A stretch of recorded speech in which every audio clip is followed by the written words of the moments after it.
Welcome to Warrior Stories. My name is Susanna Clark Taylor. Today is December 2nd, 2022, and my guest today is Dawn Peifer Snow. Hi, Dawn. Hello. Thank you for having me. So good to see you. So I like to say how I know my guests. Dawn, you and I know one another because we have done work together in the deafblind community here in Virginia. I'm really excited to talk to you. You have made me aware of some issues that I wasn't aware of. I have a daughter who is deafblind and your daughter is blind. There are some services and some tools that your daughter has needed and that you've had the chance to advocate around that don't pertain to my daughter's situation. And so as we have talked to one another, I have learned so much about so many things that I had not known about. And so I'm really excited to have this conversation today. Dawn, can you tell us about the day you knew that Kim's life would not be what you expected it to be? Actually, there was 2 different days. So Kim was a micro preemie. She was born at 27 weeks, weighing 1 pound, 14 ounces, tiny, tiny little thing. She was in the NICU for a while, and probably around the second or third week, I remember a doctor pulling me aside and letting me know that she had a pretty significant intraventricular hemorrhage. Wow. And I remember him telling me that the likelihood was that she might never walk or talk or eat on her own. And, he went through this big list of things that were very likely, is what I remember him saying, for her future. And, I remember listening attentively and I was like, okay, I'm just very absorbing the information. And it was just as I was getting ready to leave, which I think he timed that on purpose. Right. And thankfully my mother was with me because I lost it in the elevator. I do remember that. And I don't remember, it's funny, I don't know if it is a trauma or a shock response or what, because I don't remember. I mean, I remember getting out of the elevator and going about my day or whatever, but I don't remember processing the information Right. In depth at all. I just remember that she was my baby. In that moment, you're a new mom, postpartum. You're just trying to get through it. Right. I was just going to carry on just like any other day. From then forward, I was by her side every moment I could. I would get up early in the morning and go and sit by the incubator and talk to her and reach my hand in. So I would do that in the morning before work. Luckily, I worked close enough that I would go during my lunch break and I would go after work. And so I just continued on, and I really didn't process what any of that was going to look like or what it meant. And so she came home after 2 months. The next moment was when she was around 6 months old. We had been going for follow-up eye appointments because we had been advised to do that, right? Never told why, just advised to do it. And I didn't think to ask, I'm like, okay, we'll go. We had been referred to a specialist and it was kind of like, we need you to go now. Don't wait. They lined up the appointment, thankfully, for that afternoon. So I left one appointment, went to another. This is when she was about 6 months. And that next doctor just told me, he's like, I'm sorry, there's nothing we can do. I'm like, what? I mean, first of all, what are you talking about? No one had explained to me what retinopathy of prematurity was. No one had explained to me that oxygen could affect her vision. She was at home on oxygen. And again, being a new mom, I didn't think to ask. I'm just doing what I'm told. Can I ask real fast, is Kim your oldest? She is my oldest. You really were a new mom. You had brand new. Nothing to compare it to. Exactly. You know what questions to ask.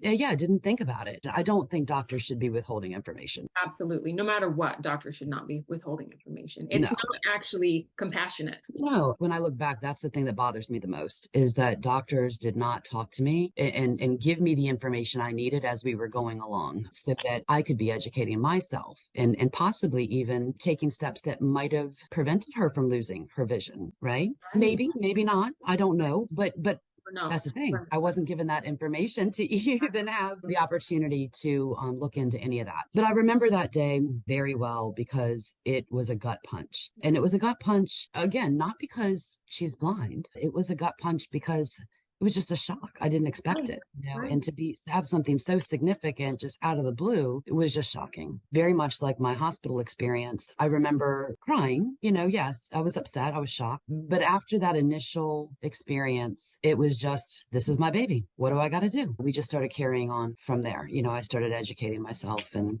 yeah. Right. Hmm. So I've been doing a little bit of reading in this space, and something that you made me aware of is that so when the ADA and IDEA were passed in 1990, obviously a lot of accessibility issues are addressed. But because technology has changed so much since then, a lot of the things that were originally written into that legislation is inadequate. So things have been added over the years, but we continue to need things to be adjusted, right? And so I'm hoping that you will explain how issues of accessibility have changed for the blind community between when the ADA and IDEA passed in 1990 and today. With everything, so it's a double-edged sword, right? We weren't using the internet, we weren't using social media. Exactly. So now everything's on the internet, right? We bank there, we shop there. Schools are using it for education. That's how we communicate, whether it be email or social media or text or whatever. And then if we go in person somewhere, a lot of places are using these kiosks now or the Right, self-checkout at the grocery store. right, So everything has been moved to a digital platform. Now, the double-edged sword is that does open up the opportunity for things to be more accessible if they're sure. developed correctly, right? That's It right. actually opens the world up tremendously Mhm. for, not only the blind community, but for all people, all people with disabilities, but all people in general, if it is just developed with accessibility in mind, which is, I won't go down the rabbit hole of all the how easy that is if you do it on the front end. So really the opportunity is there for things to be more accessible to everyone, but unfortunately it's not, because there are no guidelines currently and no way to, well, there is ways to enforce it, but it's not outlined in the law currently. Right. Right. And so when IDEA was passed and when the ADA was passed back in 1990, there was no, I guess, universal. Obviously, there were people that were at the beginning of developing that technology who were aware of what it could potentially become. But most of us did not know that our lives would become so dependent upon the internet. And so guidelines regarding that weren't written into the original legislation. It needs to be updated to make the internet accessible to people with disabilities. Some steps have been made in that direction, but there's a lot more that needs to be done. So what accessibility issues has Kim run into during her years in public education?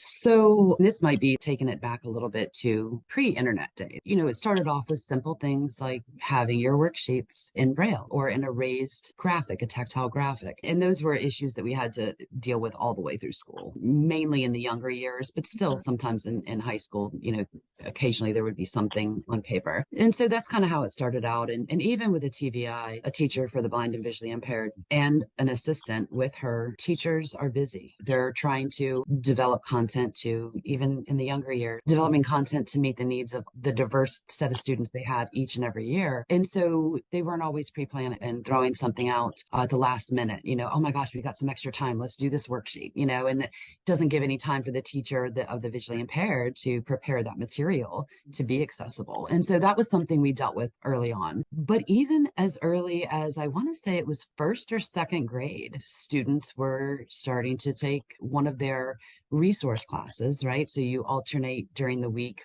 taking PE, music, and computer. Mm-hmm. And so, going into the computer lab, and they would have games for the kids to play, which is great, Right. but they're It not accessible. Kim started to associate computers with a negative mindset because it was torture for her as a little one, right? To have to sit there with nothing to do and be sitting there while either another student played a game and maybe told her what was going on, or the aide was maybe doing it and telling her. Eventually, I think they just stopped taking her, if I'm remembering right. It's been a while. She's in college now. Of course, she felt left out, and it's even Yeah. worse removing her from the situation because then she really feels left out. And what a message that would have been sending to her. Yeah, absolutely. Absolutely. And so that continued on through elementary school with, when they started doing a keyboarding sessions. I think that was third or fourth grade. And so, that trend kept carrying on until we hit middle school, where they rolled out, again, these are all great things, but not accessible. They decided, school division, and many in the state, I think, did their initial rollout of what they were calling calling back then the 21st century learning plan, where everything was going to start moving towards these digital platforms. Students were issued iPads or laptops, Chromebooks actually, which have not, they may have improved since then, but back then they were not accessible with a screen reader at all. So before I jump into that, though, I do want to talk about the elementary school years a little bit more, in that I was advocating, I started in second grade advocating for assistive technology instruction Right. for my daughter. I wanted a instructor to start working with her on learning how to use a screen reader. So a screen reader is another software system that's there's some that are not, gosh, I'm trying to think of how to word it. So a screen reader is a software that it uses keystrokes to replace what you would usually do with your mouse, right? So instead of moving your mouse around, Okay. you're using a certain set of keystrokes to move your cursor around the page. The computer is supposed to read what it is that you're doing. Right. If It's it's exactly coded correctly, if right. the program is coded correctly. So if that website is coded correctly, Right. for instance. So I was advocating for some of that instruction, and that was a battle to begin with. And so it was denied at first, and that took several meetings to finally get an agreement to a few hours of instruction over the summer. I finally got it approved after several meetings for ESY to get a few hours of screen reader training. Right. But of course, if you're not using it on a regular basis, you're going to forget it. I think we got it for 2 or 3 summers. And then fifth grade, we did get it approved to have some pretty intense instruction over the summer leading up to the transition to middle school. So she would get pretty intense instruction in using the screen reader before entering middle school, where we knew they were implementing this whole digital platform. I think at the time it was a combination of Google Classroom and Edmodo or something like that was Do used you at the time. do you feel like the screen reader software did its job? Do you feel like Kim gained full accessibility or as full as possible when that was implemented, or was it still not as sufficient as you would have liked it to have been? Not back then. Okay. Eventually, yes, Okay. but unfortunately, we had to retain attorneys to get to that point. Right. And we're gonna get Um, there. yeah. Yeah. So, was she independent, or, feel like things were accessible to her back when she was getting just a few hours, or even the instruction through the summer? No, Right. because she wasn't able to then utilize it in any kind of an effective way, Sure. a real life way that meant anything. She wasn't using it throughout the school year. So Right. she would lose all that information. Of course. And plus, the way the screen readers work change as software is updated, right? So when we get these updates to our web browsers or, whatever, I mean, little things change. And so what she might have learned before could have changed slightly by the Right. time she started school. So it needs to be immersive. Fast forward or jump over to middle school, even with her having the intense instruction over the summer, we start middle school off and nothing she's learned. Well, first, she doesn't really completely understand how to implement it with now the school Sure. programs. Right. But even then, because we continued with that technology instruction with somebody local, right? So a local person that the school had hired. And even with that support, nothing was working. Mm. Why? Well, a couple different things. So schools have all these security measures in place Mm. because they want to make sure that their students are staying safe online. Well, at the time, and I'm not a tech person, so I don't know all the things that have changed over time. But at the time, every time she stepped in the building with her computer, so she would bring the computer home, our tech trainer would work with her. They would set up the settings a certain way so that, she was getting comfortable with it. Every time she stepped in the school building, it would reset. The school security system would Oh. that it would wipe out everything we had done and reset everything back to the school standards. Oh no. And so that took us a while to figure out, right? That took us actually a couple months before we figured out that was playing a part. Right. But even then, even at home, when we had everything set up in the way that should work, for the screen reader, what do you call them? The portals, what I think they're called either portals, or some people call them course management systems, Sure. which we know today as like Blackboard, Canvas, Right. Schoology, Google Classroom, Microsoft 365 Education, or something like that. There's several, right? Even then, we couldn't get the screen readers to work with them. They were not set up in a way that was fully accessible, They weren't right? coded correctly Mhm. for accessibility for blind students. Right, exactly.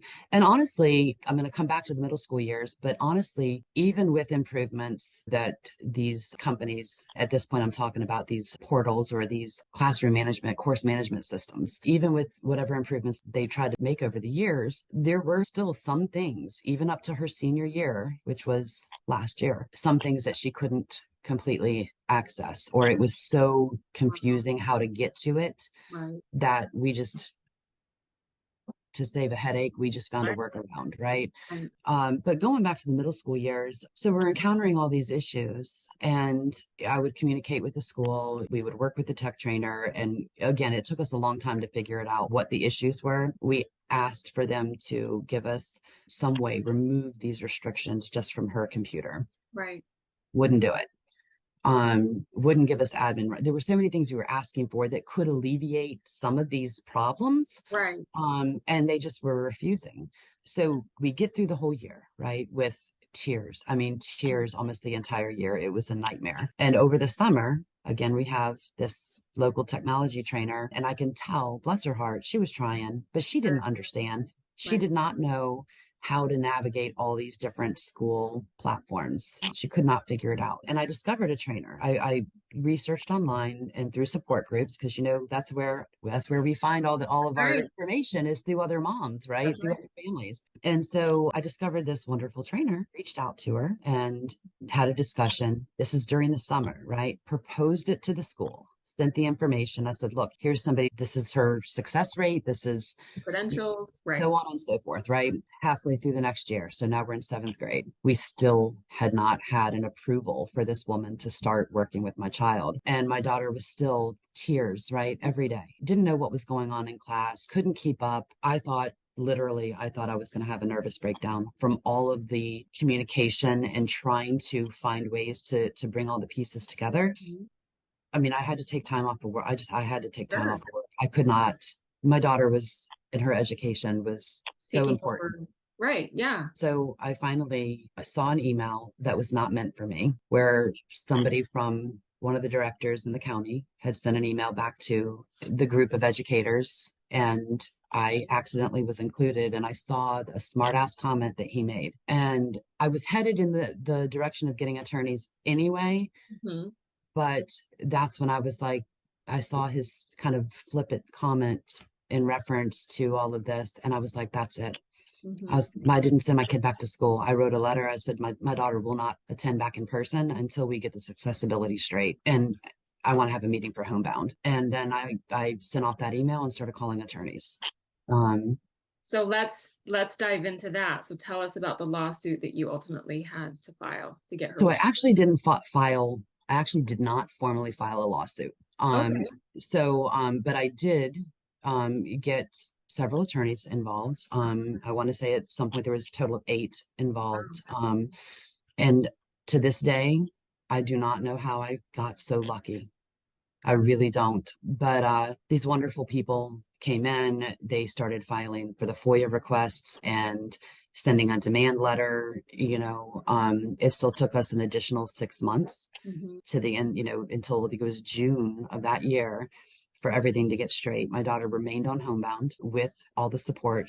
Her technology instructor was put into place immediately, even before we got all this resolved. So I was able to retain that lady, the technology instructor that I had found that previous summer, who she ultimately remained with my daughter until she graduated, right? She was wonderful. And it's crazy that through this process, this one thing stands out to me is that they wanted my daughter to have another whole psychoeducational workup, right? All testing done. Basically, they wanted to see, was my daughter capable? They thought that this was an issue that my daughter was having, right? We're trying to find a way for them to not have to provide what Right, needed for. right. And it came back, she had a high IQ, Right. right? But what would it matter? Right. Even if she didn't, Exactly. what does it matter if her IQ had been 20 points lower, 30 Right. points lower, right? Does she not have a right to have access to an education? Exactly. Does she not have a right to learn how to navigate using a computer so that she can have access to communicating with friends and family or applying for a job? Or because that's how job applications are now, right? There is no low benchmark of intelligence for FAPE. Right. Like, it Absolutely. doesn't matter what your academic ability is. It doesn't matter what your disability, it doesn't matter. FAPE applies to all children.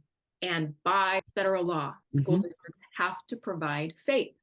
Right. It doesn't actually But matter if your daughter was less intelligent than she was. right. And that just makes me wonder how many of these kids still, like I know from the families that I talk to in the blind community, I Mhm. know how many don't even know how to use email, right? Are not being introduced to computers, are being shoved into other assistive technology and being told that this is sufficient when it's really not, Right. right? Because they haven't been educated about what is out there and what they have a right to ask for. And because it's easier, right? To Mhm. say, here, you can do your word study on here or whatever, instead of actually teaching them what's going to enable them to be successful. So tell us then about the advocacy work that you currently want to engage in around this issue.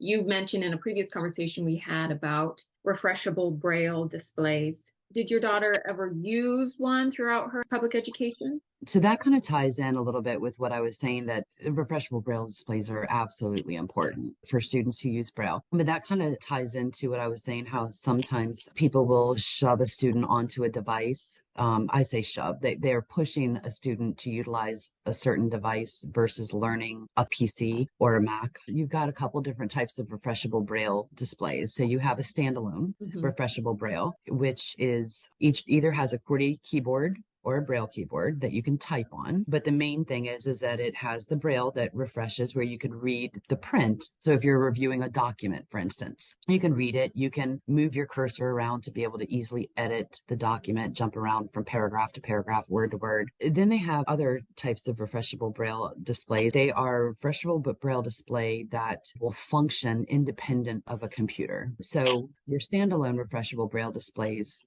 connect to the computer, right? And it's an extension of that. These other standalone units have, some of them have a touch screen, some of them don't.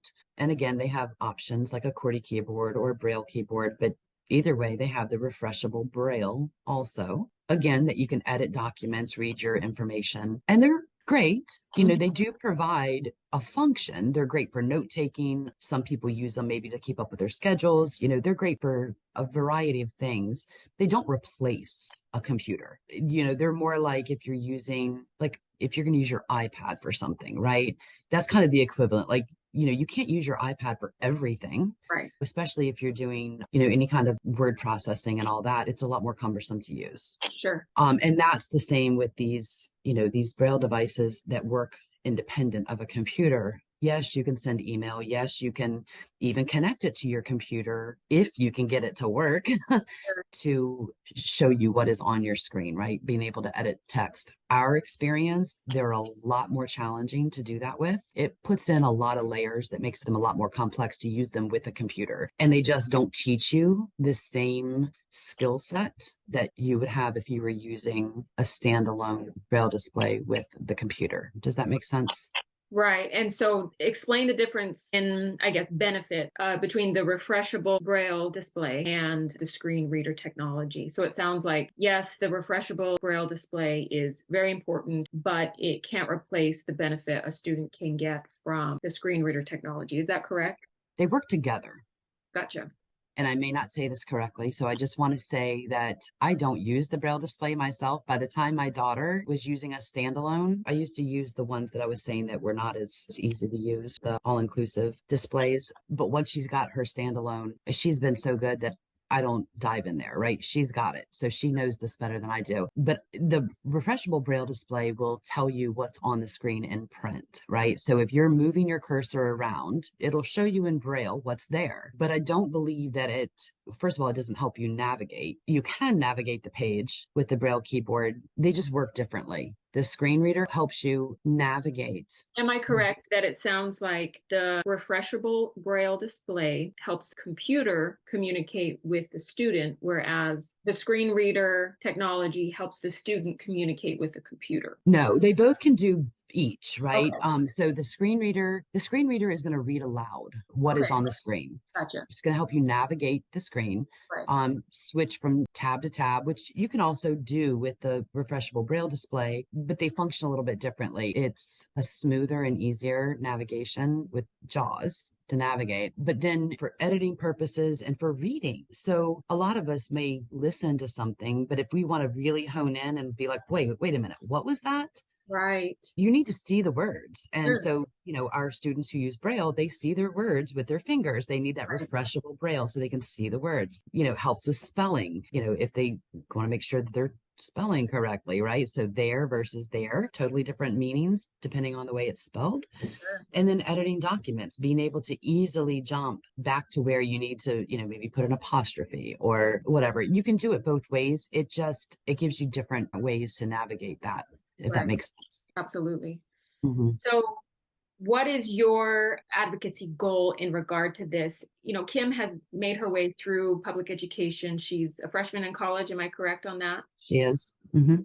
So, how would you like things to change for blind students in public education going forward so that they don't face the same challenges that you and Kim faced while she was in public education? So, what would I like to change in public education? That is a big question. The biggest thing is access to the assistive technology and instruction for our blind and low vision students, right? From an early age. Right, Early age, I'm talking kindergarten, start it.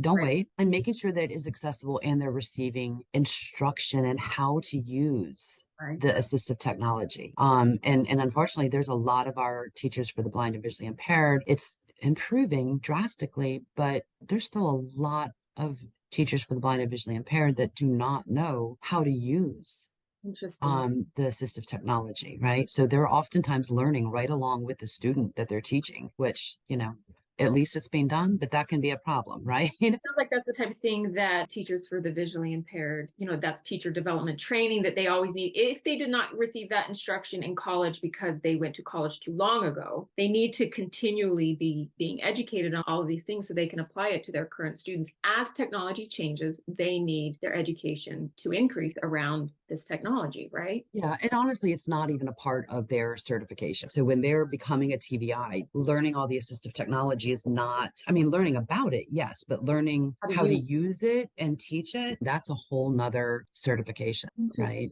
Mm-hmm. So it And almost it needs to be required, while they're going through it professional. does, but all of their students are so different.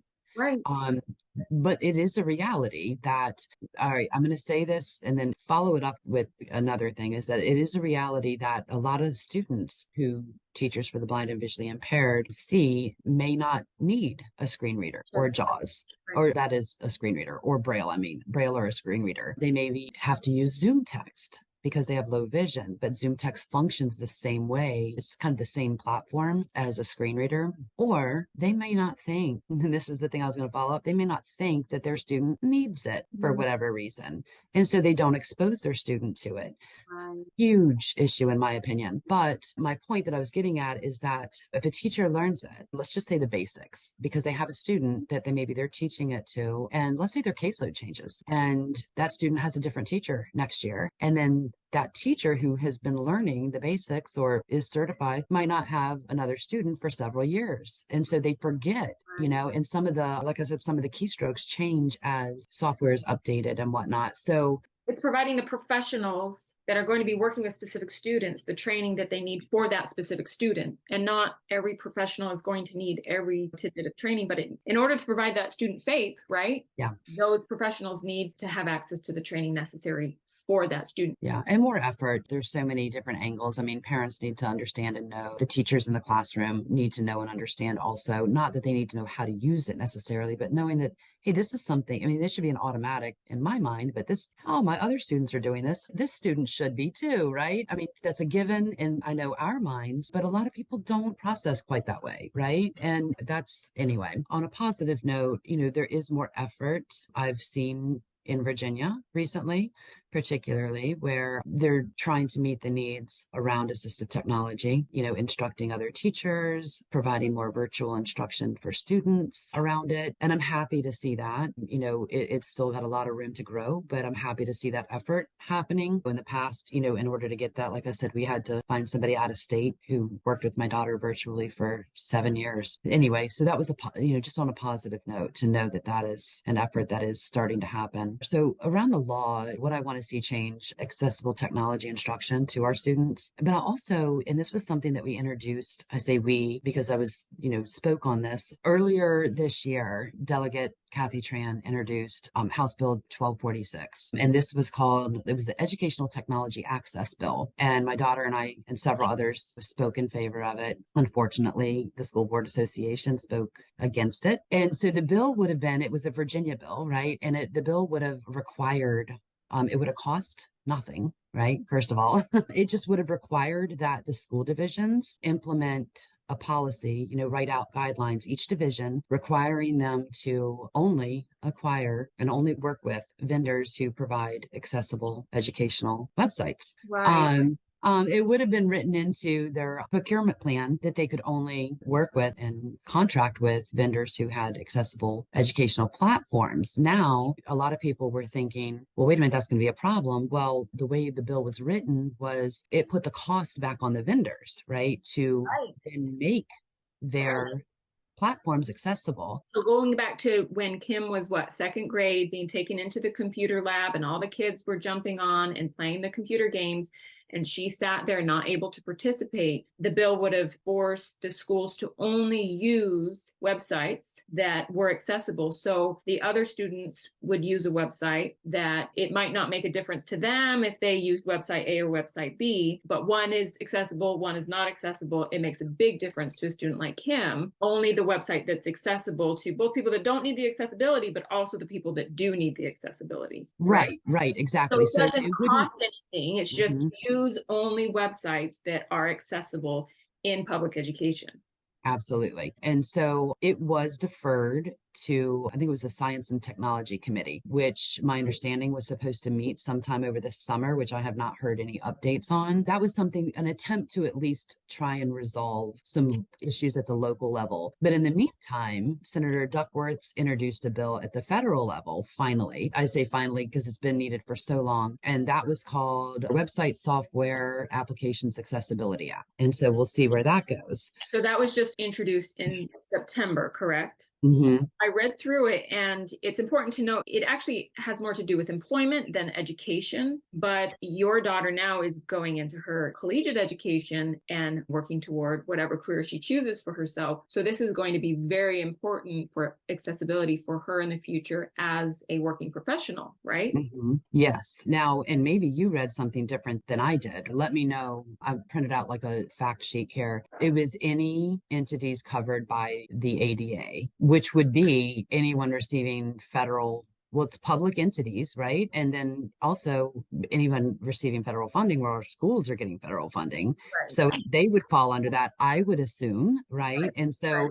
and maybe that's something that now that you mentioned that, maybe I need to go back and read through that in more detail. And that needs to be fine tuned because you cannot leave out education. Kids would then not be able to compete in the workforce. They're not going to be ready for that. Exactly. As I read through it, education wasn't specifically named, but I Mhm. remembered what you had mentioned to me about all entities that are federally funded. And so, like you said, I mean, that is something, the powers that be, they need to look into that and make sure that public education is included in this Website and Software Applications Accessibility Act, because like you said, what's the point if future generations aren't able to be educated with all of this technology in the first place? Yeah. In order to be able to be successful working professionals. Like it has Right. to be included in that, right? Absolutely. Absolutely. Well, and I think back to about like even our high school years, when my daughter was continuously improving her independence with, technology and navigating the platforms. And I say continuing improving because it's a lot to learn. And depending on what platforms the teachers were using would depend on how we approach things. And so I was very much a part of looking at, especially during the pandemic, that's when I really dove in deep with being able to look at what the assignment was for all the students and then look at what was being expected of Kim And I started seeing gaps. Right. Right. And so, granted, she was participating. And as time went on, there was more and more that she was able to do directly. But there was still a lot of times that the assignment that she was given, it was still digital. She was still doing it on the computer, but it was different than what the students were doing, the other students. And that's okay sometimes. But when I started noticing that there was key information that was missing, Right. right? So she was not getting the same information nor being asked to do the same skill set. By requiring less of her, she's getting less of an education. We were able to address that and get that resolved for the Good. most part. But when we think about one of the things that I keep hearing is that, okay, well, our teachers for the blind and visually impaired can just make those assignments in an accessible format. We don't have to use this platform. The teacher for the blind can just take that material and put it in an accessible format. But if the student is then missing key Right. elements of the material or not learning the skills, the Right. computer skills, Right. right? So, as an example, having to create a PowerPoint, right? Or a Google Slides. I remember it was in government class. That was one of the requirements. And thankfully, that was during COVID. And again, I'm not trying to take away from our teacher for the visually impaired because she was phenomenal. But during COVID, when we were doing virtual instruction, that one class I knew was complex with the way that materials were presented. So I always made sure that I was a part of that one class. At first, it was going to be like, well, no, she doesn't have to do Google Slides. I said, absolutely, she does. Right. She's going to learn it. If we know this is coming up, she's not going to be exempt. Right. Don't exempt her. Right. Let's teach her.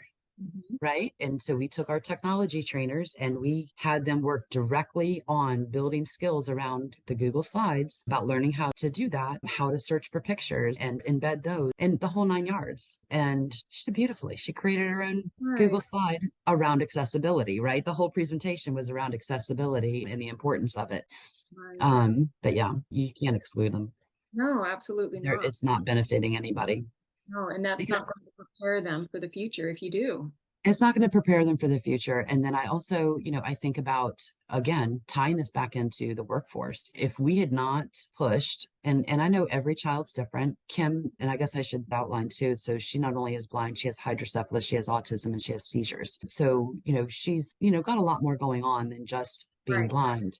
Right. And so she's one of those students that we could have very well sat back and said, no, we're going to make this easy on us and easy on her. We're Right. not going to stress her out. Well, she wouldn't be in college right now.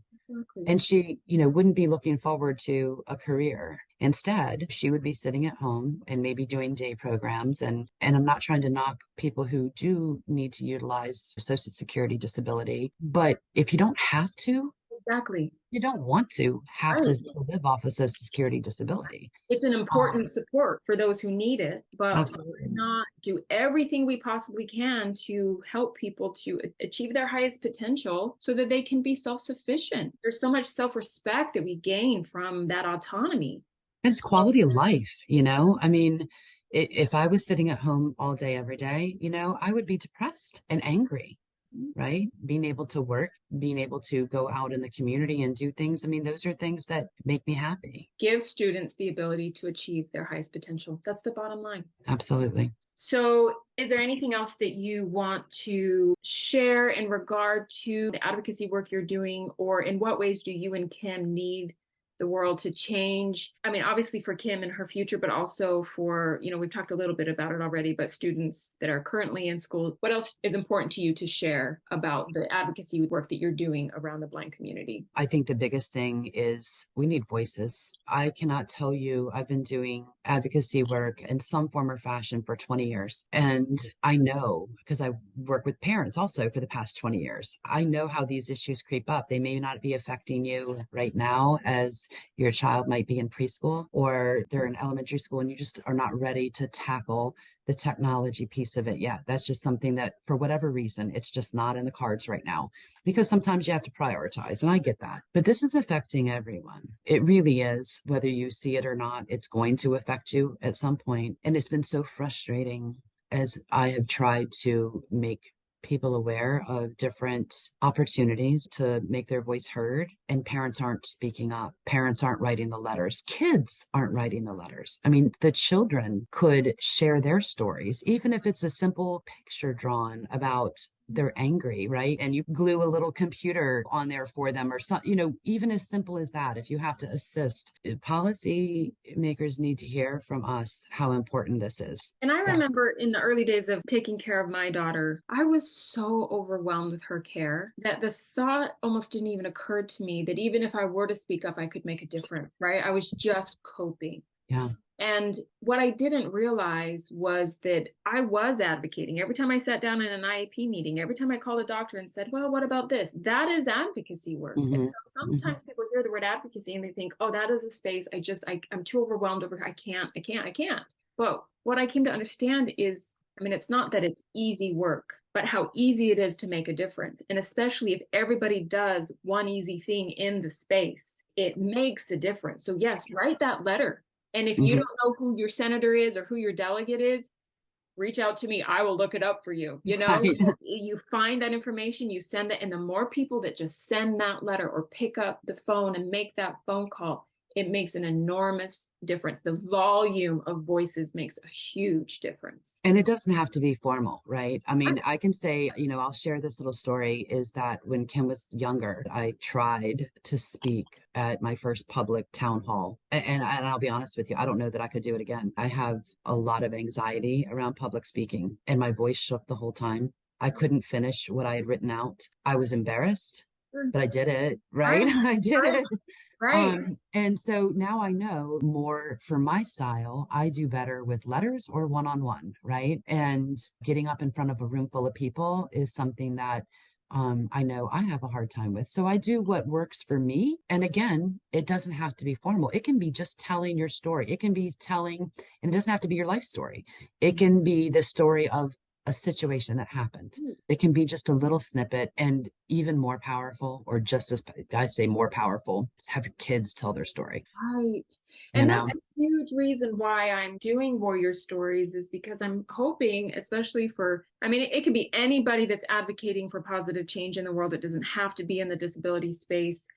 But so far, because it's who I am the mother of a child with disabilities. I have been bringing other mothers of children with disabilities on. And so maybe as a message to other mothers of children with disabilities out there, if you feel like it's too overwhelming to perhaps stand and speak in front of a room full of people at a town hall meeting or at a school board meeting or in front of a legislative body, you can come on Warrior Stories, share your story, and it's just one more way that we can advocate. Some people make phone calls, some people write letters, some people speak publicly.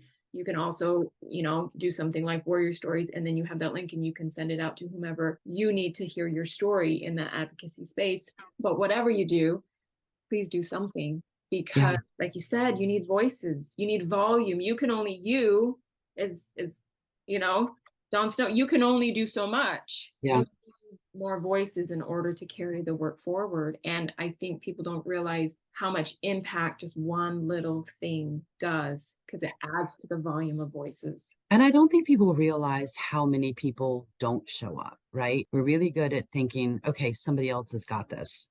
Right, Somebody else will take care of this. right. And I don't think people realize that that's what most people think. And so people don't show up. I can remember when we were advocating around this Virginia bill last year, and it was three parents Right, and my daughter, right, and that's it.